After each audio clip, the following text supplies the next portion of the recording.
how it works with psilocybin? Yeah, what you experience and you saw. Well, when I take psilocybin, I take it on an empty stomach. I don't fast or anything like that. I just don't eat for 6 hours. I don't call that fasting. And then I take it in silent darkness.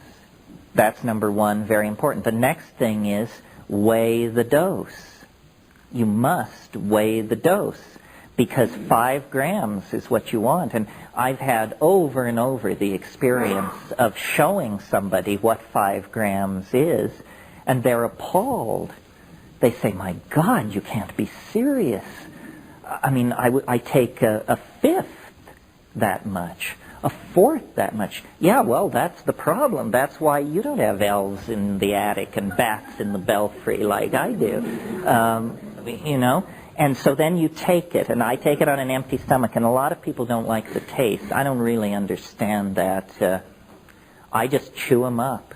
I sit with them, and I chew them up. And then, Dried. None of this mixing in applesauce or any of that malarkey. What's that about? I used to think versus fresh. Oh, well, fresh, 60 grams. 60 grams. Because there's more than there's a huge water loss there. And then it takes, people sometimes say it came on within 5 minutes or it came on within 10 minutes. I don't know what that could possibly be about. First of all, it defies pharmacodynamics to imagine that it could come on that fast. For me, it comes on almost always at the 1 hour and 20 minute mark. I think it can come on sooner than that. I think I'm fairly resistant to these things. After I take it, I sit, I roll bombers, and I carry out what all good Catholics know as an examination of conscience. This means you think about all the bummers that you're afraid are going to jump out at you as soon as you get loaded. If you will carry out the examination of conscience, you'll be so bored with that by the time the compound actually hits that you usually don't have to pay any dues, because you've, faced the fact that you're a jerk 50 times in the preceding hour. So, and then the way I do it is at about the hour and 20 minute mark, and I should say in the time preceding that, you may have to go to the bathroom once. You may, it makes your nose run, which is a funny thing. It also makes you yawn. These are definitely qualities of psilocybin, not related to its psychoactivity. And I think that it's very good to decide before it hits that once it begins, you will not alter the plan. In other words, you decide ahead of time, I'm going to sit here and do this, because at about the hour and 15 minute mark, it will begin hitting you with stuff like, you'd really be more comfortable downstairs, or, it's awfully hot in here, why don't you get up and adjust the thermostat, all this stuff. You say, no, we're holding the space, and sit there. And then it begins to come on. And it comes, the image I have is like a jellyfish or a silk scarf or something like that. It just kind of drifts down and surrounds you. And at that point, I guess I pray. I say to it, I'm completely in your hands. Please don't hurt me. I'm yours. I'm completely committed. I've held nothing back, so don't burn me, please. And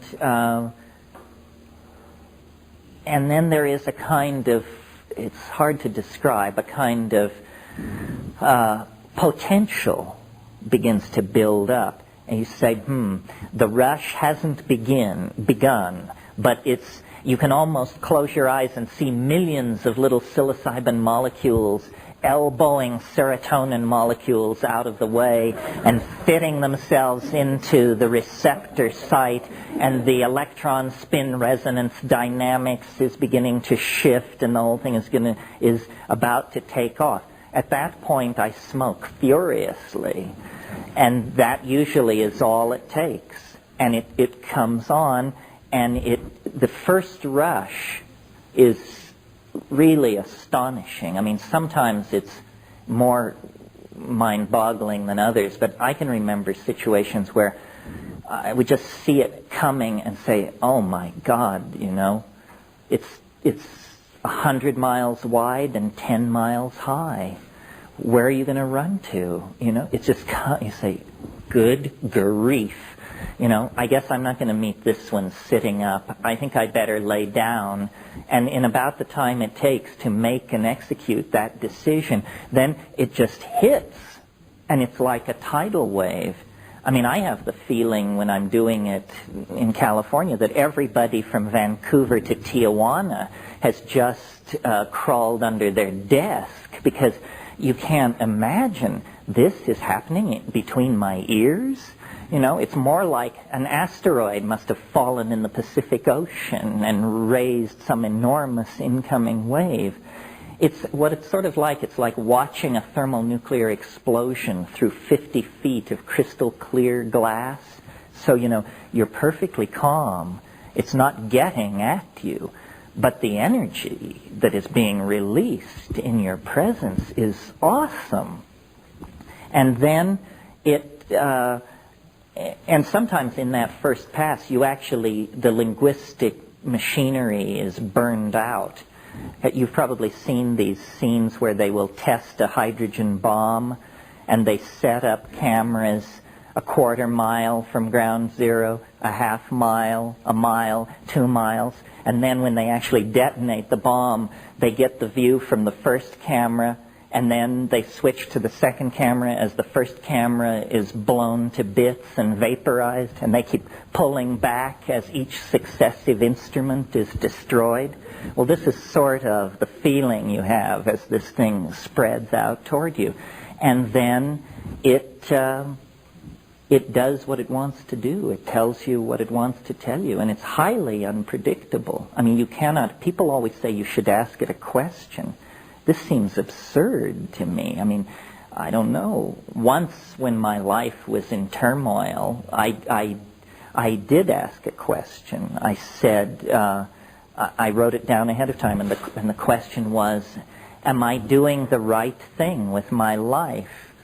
And then when I got in there and I posed the question, and the answer came back instantly. It was a ripoff from Lyndon Johnson. It said, what kind of a chicken shit question is that to ask me? I said, oh, sorry, didn't mean to presume, you know.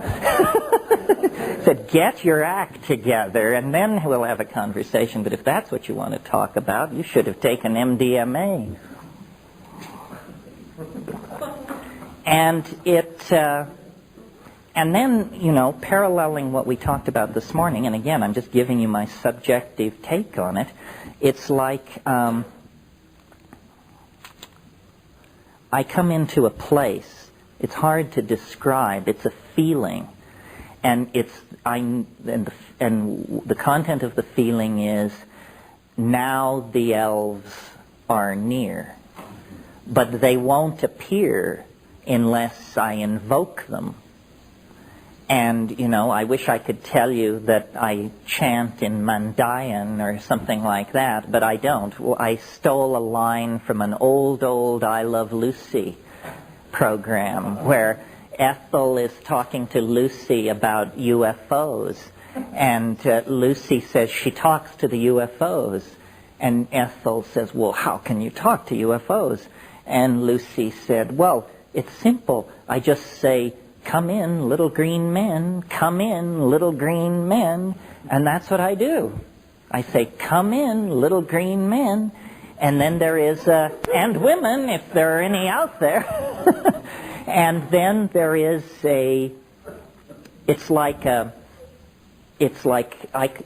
marching band. It's like a Nepalese marching band is what it's like. And it comes from a distance. Like there's a place in my vision that's small, a little dancing light and a little faint sound. And the light comes closer and the sound gets louder. until finally, they pick me up on their shoulders and with tubas blaring and sackbut and rebeck and all of this stuff, and then they carry me around and talk to me. And the whole thing is shot through with such a weird sense of zaniness, Irishness, Joyceishness. I mean, it's almost unbearable. It's so, I don't know, not exactly Disney-esque, because their humor tends to be a little more savage than that. And then that is part of the first wave, and then the rest of the trip unfolds pretty much as there's a kind of a pushing and pulling that goes on. You can direct it. Each one of these plants does have a character of its own. Sure. One of the most puzzling things about these plants is that they have characters that seem irreducible. For instance, psilocybin, it is the science fiction drug. In other words, it says, we have been denizens of this planet for 400 million years. Our original home planet is in the M5-83C system. We are connected via hyperspace to all intelligent life forms in the galaxy. It shows you enormous machines in orbit around alien planets. It talks about the end of history and the collectivizing of humanity, and it's this enormous hortatory, salvational, dramatic, science fiction type scenario. Well, then you take ayahuasca, which in molecular terms is just a few nitrogens are moved around. I mean, it's basically the same thing, and you get a completely different message. You feel the energy of the rainforest and the rivers, and it's very feminine. You think about childbirth. You think about the continuity of generations. You think about the mystery of the meat. You think about tantric sexuality. It's all redirected back into the human and natural world in some way.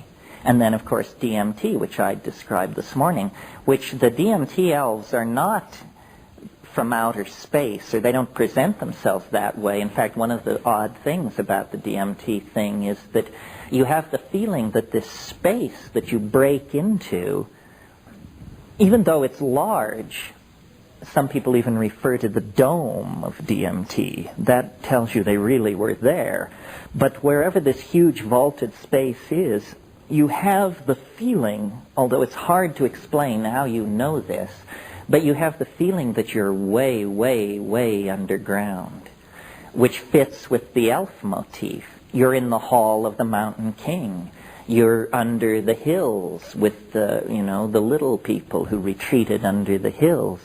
The character of these things is one of the most puzzling things about them. And how do you relate all these different species of gremlins to the logos that shows the choirs? Well, that's a real question. The logos seems more. First of all, it doesn't crack jokes and do quadruple entendre puns and stuff like that. It's more like a wise and loving teacher. These DMT things are, it's a troupe of maddened elves, and they are just doing their own thing. And then with ayahuasca, though some people claim they contact an entity, it hasn't been like that for me. It seems to me that on ayahuasca, you become like a camera.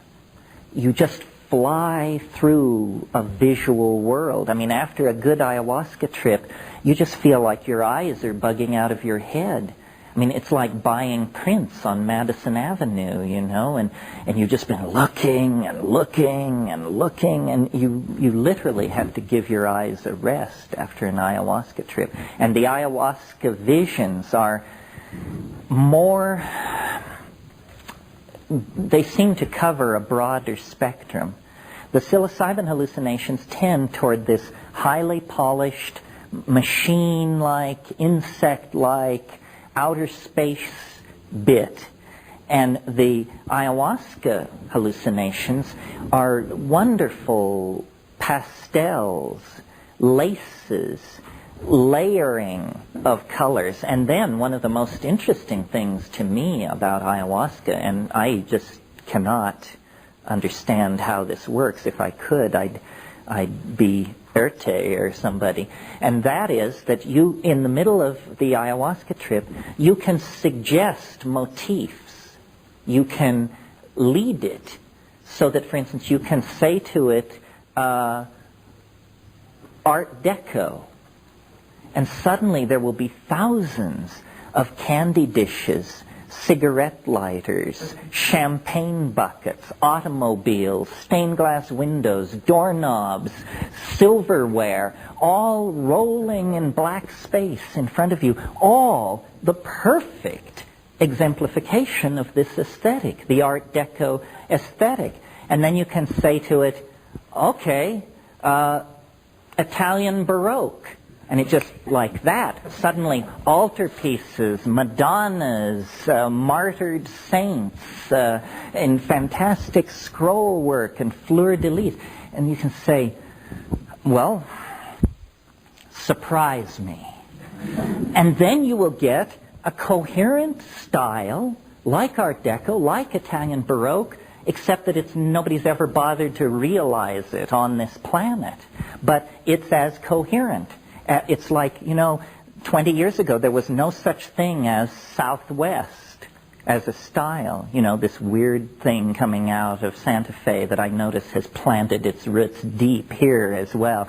The turquoise and beige endlessness of feathers and hammered titanium and all that. Well, that's an aesthetic that has cohered in the last 20 years and come into being. There seem to be an infinite number of these things, as different as the bronzes of the Han Dynasty are to a Dali or a Pollock or a Bosch. And then you can say to it, going beyond the surprise me challenge, is what I always say to it is, I want to see more of what you are for yourself. And then it's like there's this low organ tone, and it begins to lift the veils, and the temperature in the room drops about 20 degrees. And after about 20 seconds of that, you just say, enough of how you are for yourself. Because you can tell what's happening is it's starting to reveal something so peculiar and so untailored for the human mind or eye that you become afraid. You say, can we go back to dancing mice, Art Deco cigarette lighters, and Baroque altarpieces, please? This is turning into deep water as far as I'm concerned. So, yes. What happens on higher than, if anything, higher than 5 grams? Oh, that's a good question. Good question. It requires a small detour into pharmacology. The concept, which all pharmacologists are familiar with, and which you should be too if you're going to deal in this realm, called LD50. This is not a pretty notion, but a necessary one. It stands for lethal dose 50. What does this mean? It means if we have 100 mice, how much psilocybin do we have to give each mouse to kill half of them? Do you see? LD50. Half the sample dies at the LD50 dose level, whether it's graduate students or rats. Now, when you're designing a drug, or when you're thinking about a drug, what you want is a drug with an extremely high LD50 opposed to its effective dose. So say the effective dose of psilocybin is probably about 0.5 milligrams per kilogram. And the LD50 is probably 200 milligrams per kilogram. The LD50 of psilocybin is 400 times the effective dose. This is a pharmacologist's way of saying this is very, very safe. So if you eat a pound, you're probably going to die. A pound wouldn't kill you. I don't think. It might be getting close, but you'd have to eat in that range to die. Now, some drugs have horrendous LD50 to effective dose profiles. Unfortunately, and I hope I don't rain on anybody's parade here, MDMA has a terrible LD50 profile. The effective dose is 125 milligrams. You can kill yourself with 1,000 milligrams. So that's not good at all, because sure as hell some street person or some depressed person or some maniac is going to take 1,000 milligrams, and then you've got a stiff on your hands. So, yeah. I recently read